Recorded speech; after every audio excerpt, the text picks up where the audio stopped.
Welcome back to Lucore Automotive Services. Today, we're finally getting around to putting this 1953 Chevy pickup truck on our Code 504 S10 frame. Yay!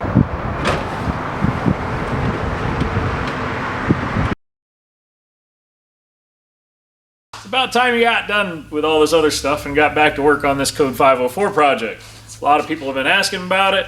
So now it's time to get this thing onto the rack where the Camaro just left and start taking this body off of this frame so that we can put it on the new frame that we've got all set up and pretty over on the other side of the shop. And we have to get it out too.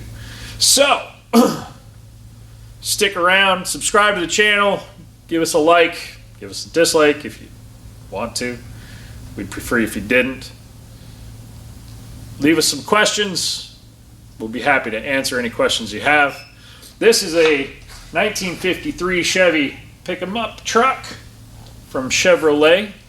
It was redone a few years ago by someone for the owners. And when it was all said and done, they don't like the way it handles. They don't like the way it steers and drives. So we tried to work with what was done underneath the vehicle. And to no avail, ultimately we decided to put a Code 504 S10 frame under it because for the amount of money compared to like a full Pro Touring chassis to put under it, it's about half the cost. And it'll perform great for the duties this truck's going to use for, you know, going and getting Christmas trees and going to the grocery store and maybe running up to the lakes and driving around on the islands and having some lobster bisque on the shorefront. You know, that's what the plans are for this truck. So we're going to install the new frame under the truck, and this truck actually has a turbo 350 in it. We're going to update the transmission to a 4L60E, which will give us lockup converter, it will give us overdrive, and it will make it a lot more freeway usable for this engine in this package. The 4L60E transmission allows a older custom cruising vehicle to be much more enjoyable inside the passenger compartment because you don't have as much engine noise. Your engine isn't spinning at 3,500 RPM running down the freeway. It gets your engine RPMs down hopefully around 2,000 to 2,500 RPM. Which will also translate into fuel savings and a longer life out of the engine because it's not spinning at high RPMs all the time. So all around, the overdrive transmission is a wonderful upgrade to a classic car.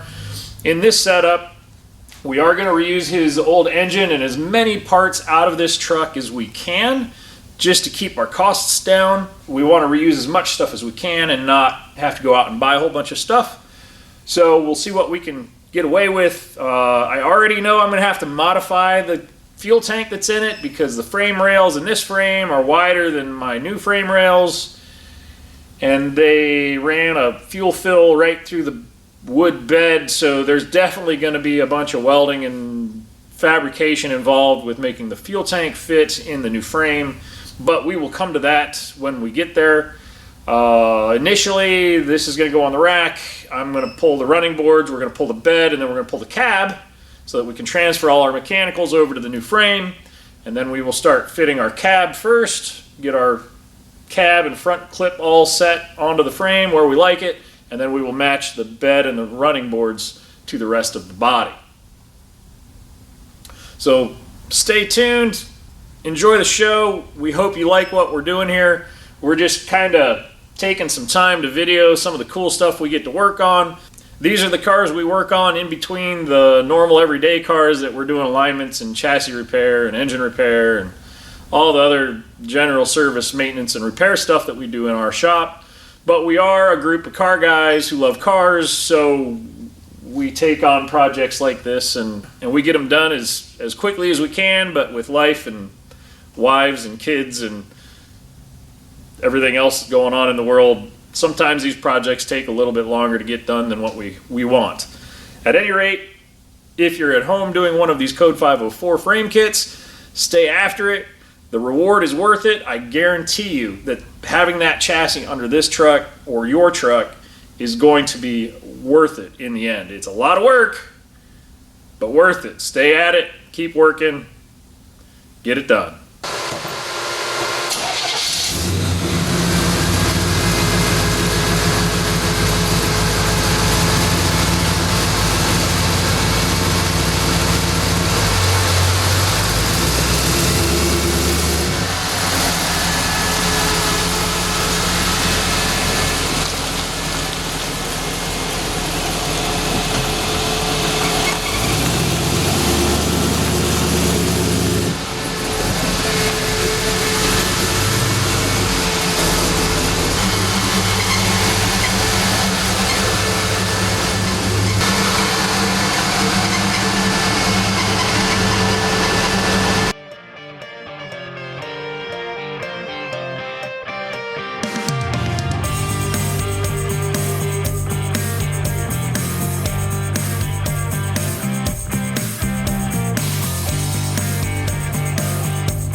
So it's time for the code 504 frame swap on this 53 Chevrolet. Yes, it's finally time. I've gotten a few other projects taken care of. We've gotten through the silly season. I actually got a vacation in. I'm pretty excited. But now it's time to get back to work. This 53 Chevy is going on our code 504 frame that we prepped earlier in the year. I'm going to start taking parts off this truck. We're going to start with the transmission, the drive shaft, the wheels, the tires. Those are all going to go over onto the new frame. I'm going to pull the cab and front clip off of this truck, and then we'll pull the engine out and get that into the frame, and then we'll switch the body over to that frame. Sounds pretty simple, but it's a lot of work. I'm sure there'll be a few things we run into, but it's nothing we can't overcome. So watch as we start the disassembly of this 1953 Chevrolet.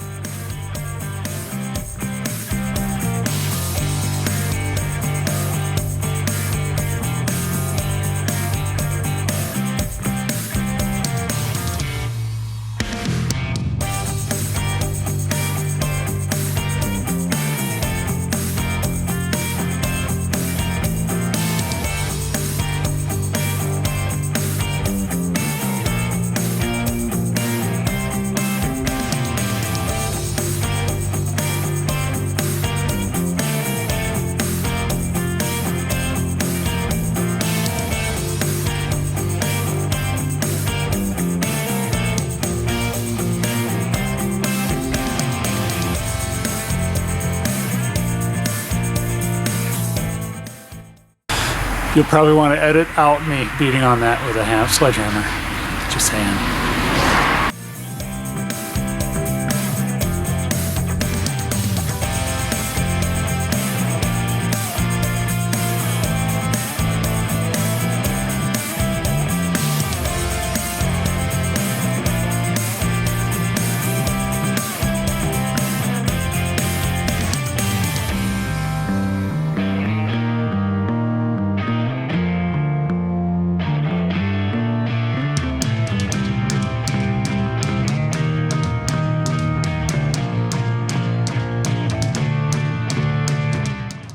So the reconditioned frame turned out looking pretty good.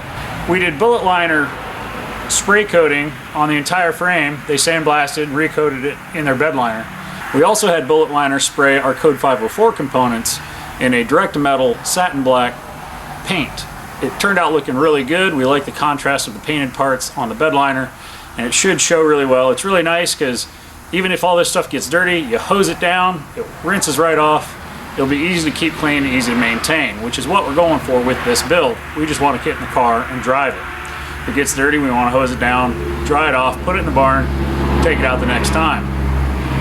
So with that, I'm going to start taking apart the pickup truck, get the parts out of it from underneath that I can get, and then we'll lift the body off, pull the frame out of the top of the rails, and then I can show you why we're doing this swap in the first place. And you'll understand once you see the frame that's underneath this truck. As I start moving forward on disassembling this 53 Chevrolet, I'm finding all sorts of interesting little things. The body, the way this thing is mounted on this frame is pretty interesting. I found a plethora of different sized nuts and bolts and hardware. Not too surprising. I mean, it was taken apart and put on a custom frame, and well, semi-custom frame. The front half of the frame was sistered in with a second gen Camaro front clip. And when I get this apart, you'll understand why we're choosing to change this stuff out for an S10 frame. It's just going to be a much better drivable vehicle when we're done. I don't believe the frame is square. It definitely has bad bump steer, and it's not fun to drive. So I've made some headway already today, and I've got the exhaust out from underneath the car. I've got the drive shaft out. I'm getting ready to pull the transmission, and I have the battery out.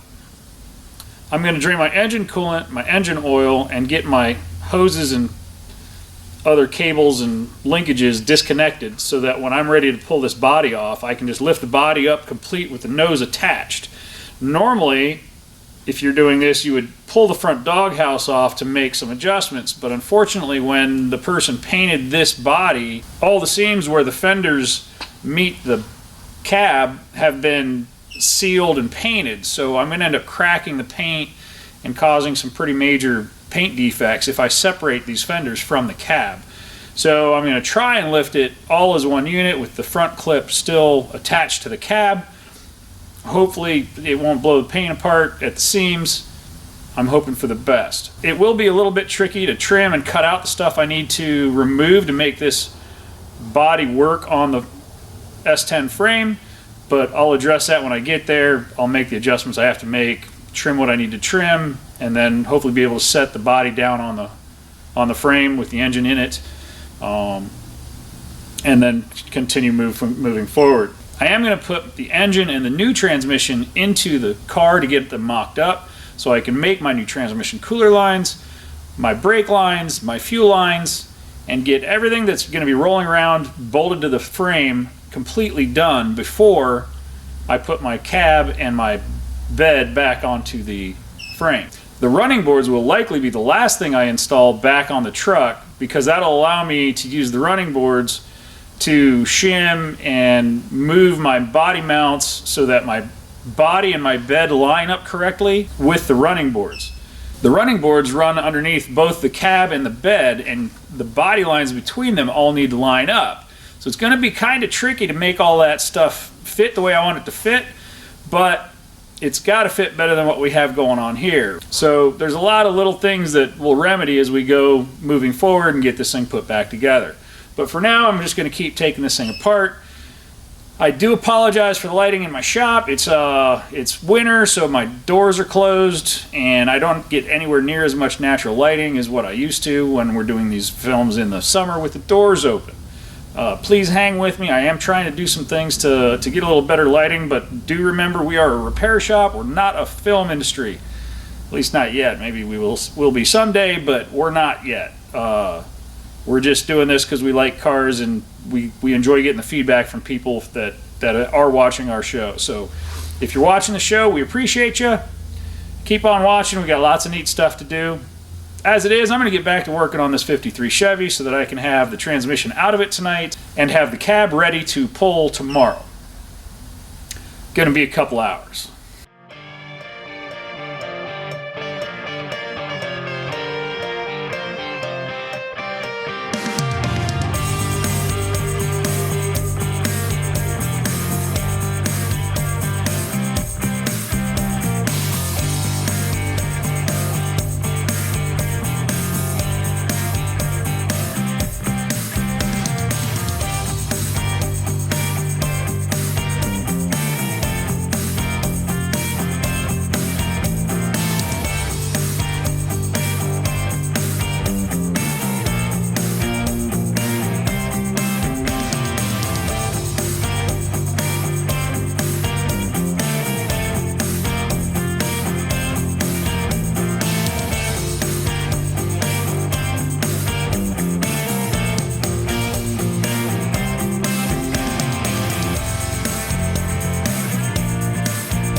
A lot of these wiring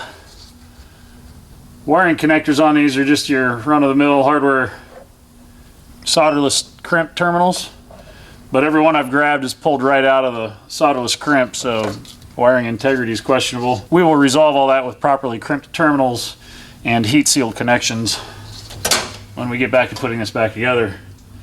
From here I am done on top, except for my steering linkage, which won't move. As I lift the body up, I should be able to knock that the rest of the way off. The entire steering linkage is going to be different than what's on here now. What's on here now, when you see it, you'll be like, wow, that's unique. But for now, I'm going to raise it up, undo my body mounts, drop my transmission out, and then I'll be ready to lift the body up off the chassis.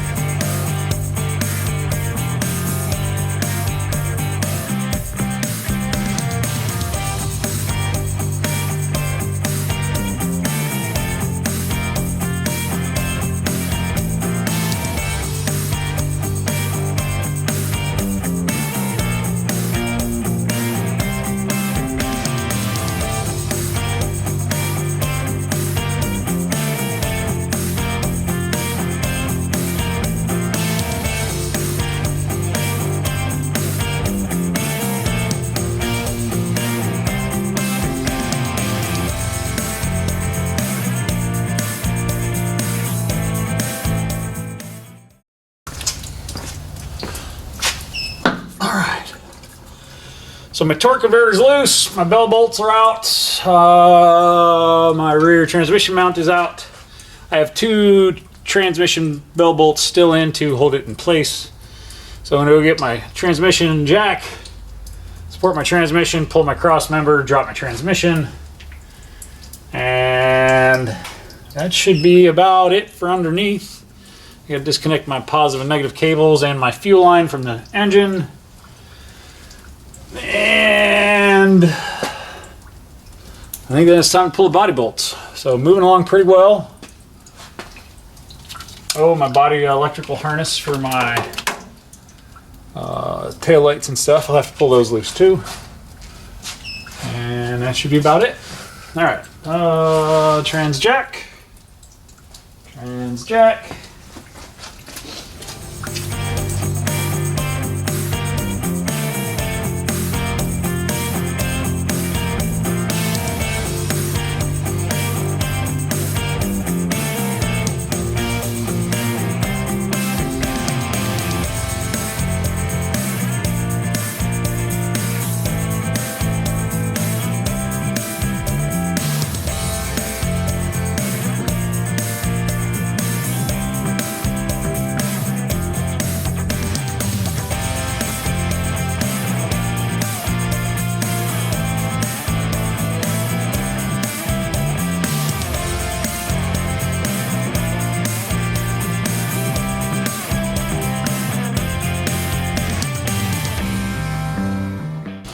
So I think I'm actually going to pull the battery box and pull the cables through the floor, because I get a feeling it's going to be easier to do that than disconnect all this gaggle of mess off of the engine. That way when I pull the body up off of the frame, I can just disconnect all the rest of the electrical from there.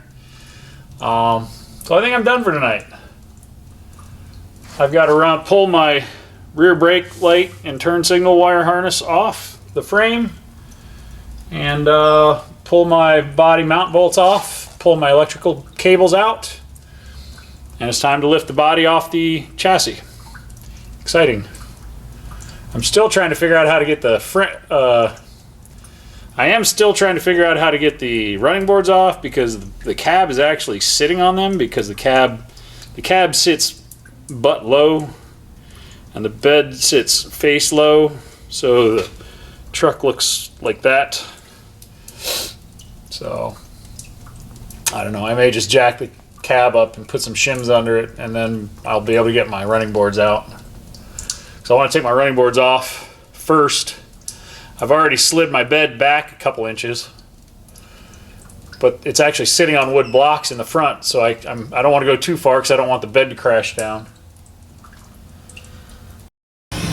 So this running board is a good inch off, but it's also, this is like a ½ inch forward of where it needs to be. So this frame rail is actually lower than it should be. When they spliced the new front clip into this, they probably didn't get the frame square, which may be a big part of why the body sits so strangely on this truck, because the cab's tight on one side and wide on the other to the bed. And I was expecting to figure that out through issues in the frame, and I'm pretty sure that's what we're going to find. We're going to find this frame is not in square after being cut apart and welded back together. So I'm getting these running boards off, and then we will figure out a way to get the cab off and move forward.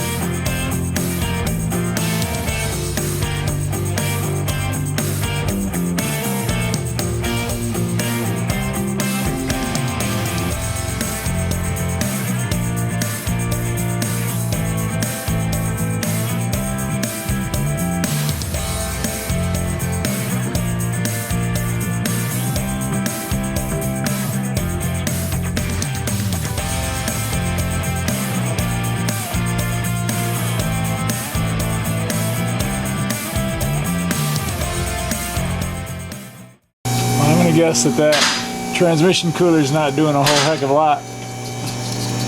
It needs to have airflow through it, but we'll fix that while we're in here. That guy's not even hooked up to anything. Gotta clip him. So that's not a good sign.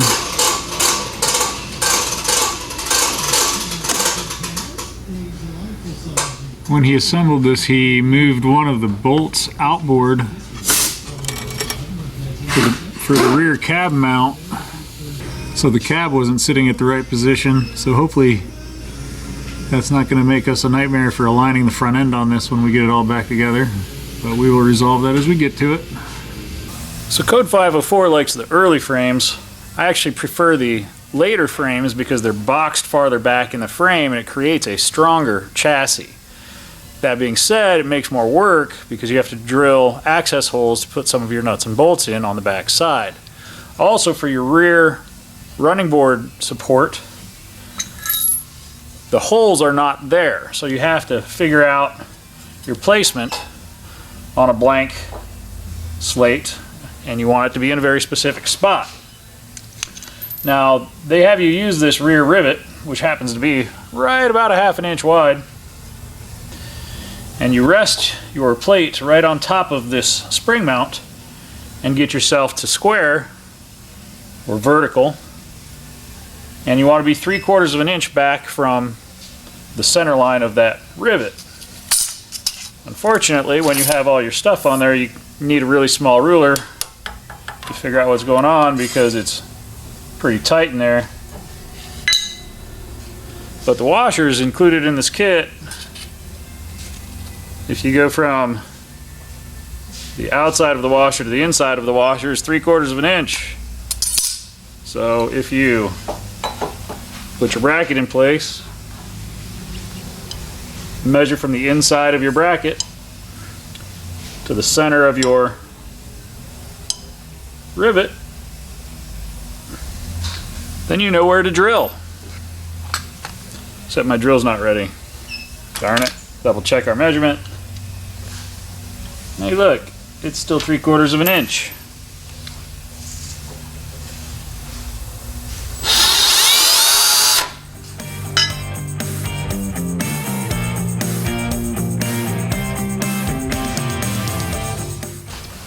I use my step drill on the front and the back side because it cleans the burrs off the back side.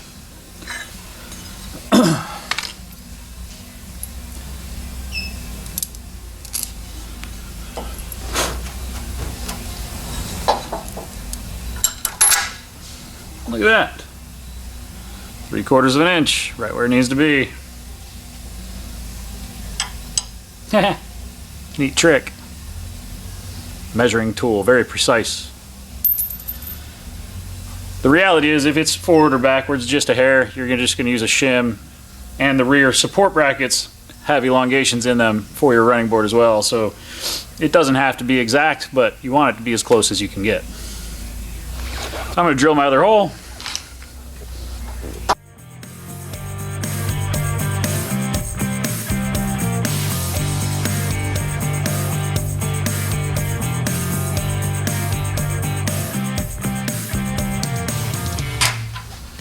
Washer,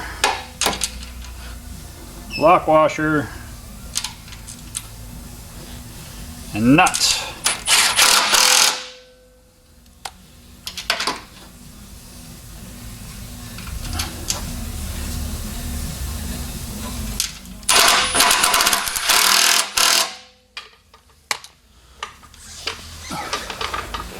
Now that that's done,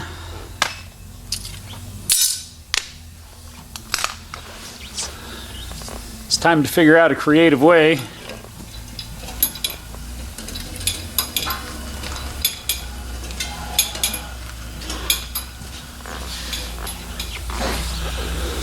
to lift our bed. Sorry. Now we have to figure out a creative way to lift our body off of the chassis. Might be tough. Maybe not. I'll figure something out. I was able to get the running boards off. They came off pretty easily. I do recommend pulling the fillers and then pulling the running boards. I've already pulled my bed loose. Everything's loose. I actually moved it rearward on the old frame. I'm going to leave it there until I'm done and ready to mount the bed back onto the new frame. Now I will get the bed and the cab all lined up and squared up with shims or adjusting the mounts if I need to. And then I'll test fit my running boards. And the last thing I will be installing on the frame will be the center running board mounts, because there are differences in where they locate depending on the running boards. So that will literally be probably the last thing I put on the car is the center running board mounts. So thanks for watching. Keep watching. We're going to keep moving forward. So there was some concerns as to whether the wheels on the truck would fit or not. I didn't think there would be, and lucky enough, the wheels off the truck fit onto the new frame just fine. They're going to look really good, and they will serve our purposes for what we're doing. I like the back spacing on the frame. We'll see how we like the back spacing under the car, but it should be pretty much the same as it was before. At this point, I have everything out of the vehicle that I need. I have all my wiring disconnected. I have all my hoses disconnected. I have all but one cab mount disconnected, which is my next step. And then it is time to lift the cab with the front clip off of the chassis. And then we'll start making things work. Basically, then the engine will come out, get placed over into this guy with my transmission. I'll make my brake lines and all my fuel lines. I am going to be changing the fuel tank because the fuel tank in the customer's car is too wide to fit between these rails. So I'll show you a creative solution for a rear-mounted fuel cell in the S10 chassis. Very easy solution. They're readily available, and they are not that expensive because it's parts for an S10. Go figure. So if you like what you're seeing with what I'm doing, please let us know. Click like, subscribe to our channel. We may or may not be doing another one of these. I actually have a 41 Ford that I'm kind of thinking about putting one of these chassis under, maybe for myself in a later time. But I have to get my Jeep put back together before I start the 41.